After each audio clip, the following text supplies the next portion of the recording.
একটা বৃষ্টি ভেজা বিকেল, নদীর তীরে অপূর্ব এক দৃশ্যের অবতারণা। নদীর জল ধূসর আকাশের প্রতিফলনে যেন রূপালী আয়নায় পরিণত হয়েছে। চারপাশে শুধু সবুজ আর মাটির সঙ্গে সোঁধা গন্ধ। ভেজা পাতাগুলো থেকে ঝরছে পানি টুপ টুপ করে। টালে টালে কাঠবেড়ালির ছুটোছুটি। দূরে মেঘে ঢাকা মেঘালয়ের পাহাড়, মনে হচ্ছে যেন কুয়াশায় ঢাকা। একটা টিলার উপর বসে আছে রুবায়েত, চোখে এক ধরনের শান্ত উদাসীন দৃষ্টি। হয়তো প্রকৃতির সঙ্গে নিঃশব্দ এক কথোপকথনের মগ্ন। সাইকেলটার পাশে ঠেস দিয়ে রাখা। মাঠে গরু ছাগল চড়ে বেড়াচ্ছে, দূরে পাহাড় দেখা যাচ্ছে। ইস, কি শান্তি শান্তি পরিবেশ। রুবায়েতের বরাবরই একা থাকতে ভালো লাগে, তবে রিমঝিম আসার পর সেটার কিছুটা পরিবর্তন হয়েছে। দূরে দাঁড়িয়ে থাকা পাহাড়ের দিকে তাকিয়ে ভাবছে, এই গ্রামে ডাক্তার হিসাবে ও আসেনি, এখানে এসেছিল কিছুদিন থাকতে। রিমঝিমকে চড় মেরে খুব একটা অনুশোচনা রুবায়েতের হয়নি, কারণ বিয়ের পর থেকে রিমঝিম বাড়াবাড়ি করেই যাচ্ছিল। আর যেটুকু অনুশোচনা ছিল সব ধুয়ে মুছে গেছে ডিভোর্স লেটার পাওয়ার পরে। এটাও ঠিক, রুবায়েত কখনো কিছু বুঝিয়ে বলেনি। আর সেদিন রিমঝিম মাত্রা ছাড়িয়ে ফেলেছিল। সব কিছুর ঊর্ধ্বে রুবায়েত একজন ডাক্তার, সেটা রুবায়েত কিভাবে ভুলবে? যাই হোক, এই গ্রামে কোনো ডাক্তার নেই, তবে সদরে আছে সরকারি ডাক্তার। রুবায়েত আসার সময় ডাক্তারি কাজে লাগে এমন অনেক কিছু নিয়ে এসেছিল। কখন কি কাজে লাগে, এবং কাজে লেগেও গিয়েছিল কিছুদিন বাদেই। একটা স্বামী পরিত্যক্ত মেয়ে, বয়স এই 18-19 হবে, আত্মহত্যার চেষ্টা করেছিল। এই মেয়ের মাই ওকে রান্না করে দেয়। মেয়েটার নাম ময়না। ময়নার মুখটা মনে হতে রুবায়েতের হালকা অস্বস্তি হলো। ওর কেন যেন মনে হয় মেয়েটা ওকে পছন্দ করতে পারে, কারণ বয়স কম, স্বামী পরিত্যক্ত।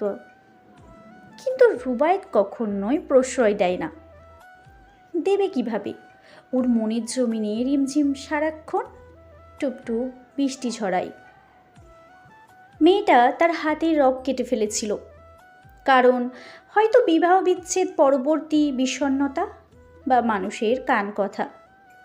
বিবাহ বিচ্ছেদ কারোর জন্য কত সহজ, কারোর জন্য কত কঠিন। মুখটা কঠিন হয়।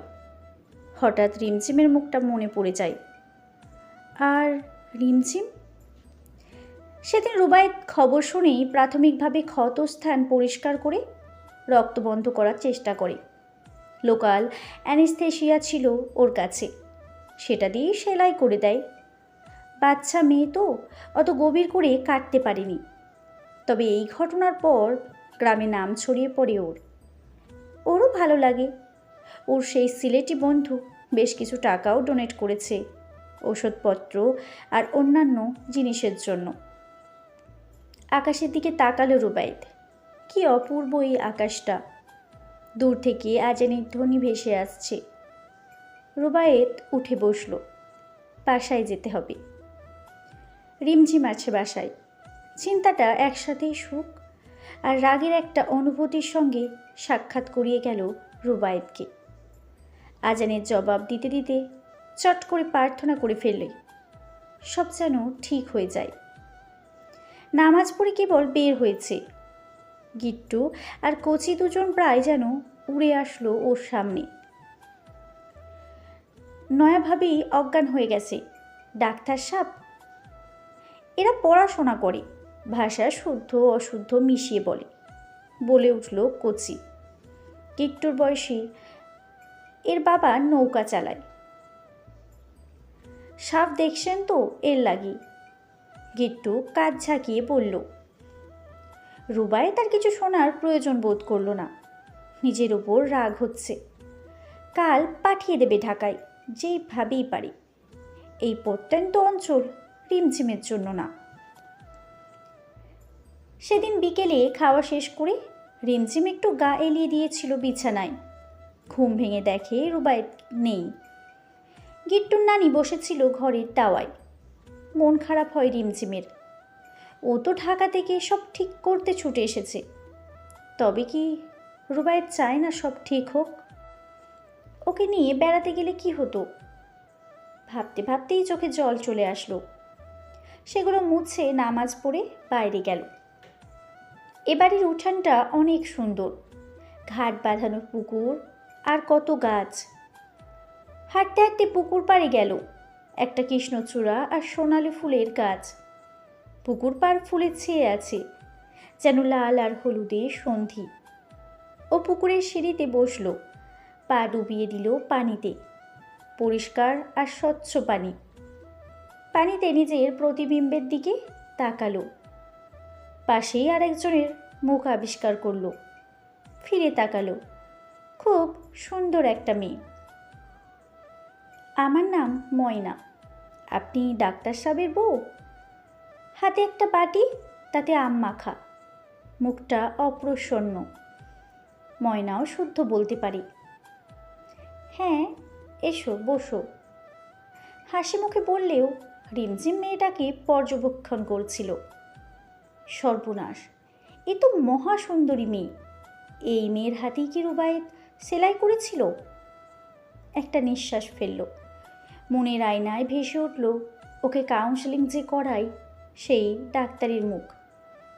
যেন খুব শান্ত ভঙ্গিতে কাউন্সিলর বলছেন, বোকামি, ডাক্তারদের কোনো লিঙ্গ হয় না রোগী চিকিৎসার সময়। তুমি এত সংকীর্ণ ভেবো না। এটা একটা মহান পেশা। তোমার বর গাইনি ডাক্তার না, কিন্তু ধরো একজন মা মারা যাচ্ছেন, তখন কিন্তু তিনি সেই ভূমিকায় অবতীর্ণ হবেন। এটা একজন ডাক্তারের ধর্ম। তুমি শান্ত হয়ে এটা ভাবো, তোমার স্বামী কত মানুষের দোয়া পাচ্ছে।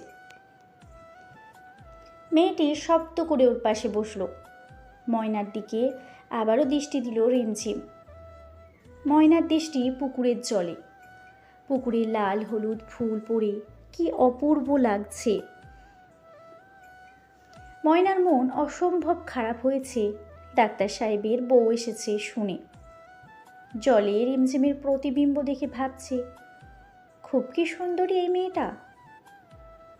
কি ভাবো? রিমঝিম শুধুই। মেয়েটা যেন খুব অস্থির। ভাবি, আম মাখা খান, মা বানাই দিল। বাটিটা এগিয়ে দিয়ে ময়না বলল, মুখে চাপা হাসি, বেশ ঝাল ঝাল আম মাখা। শহরের মেয়ে নিশ্চয়ই ঝাল খেতে পারে না। তুমি কতদূর পড়েছ? কথা তো শুদ্ধ বলো। মুখে আম মাখা পুড়ে রিমঝিম বলল। ঝা করে উঠল কান। তবে ও ঝাল খেতে পটু। দূরে কোথাও আজান দিচ্ছে। মাথায় কাপড় দিল রিমঝিম। চলো ঘরে যাই। ঘরে প্রবেশের পূর্বে সন্ধ্যার মৃদুমন্দ আলোতে সাপটা প্রথম দেখে ময়না।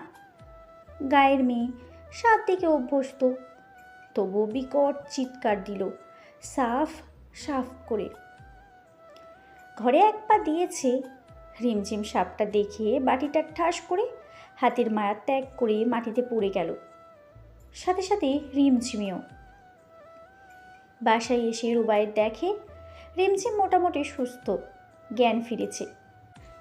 সাপটা লাঠি দিয়ে মেরে উঠানে লম্বা করে ফেলে রাখা হয়েছে। কিছু ছেলেপিলে পোড়াবার আয়োজন করছে। নাক কুঁচকে নিল রুবায়েত। অনর্থক কাজ যত সব।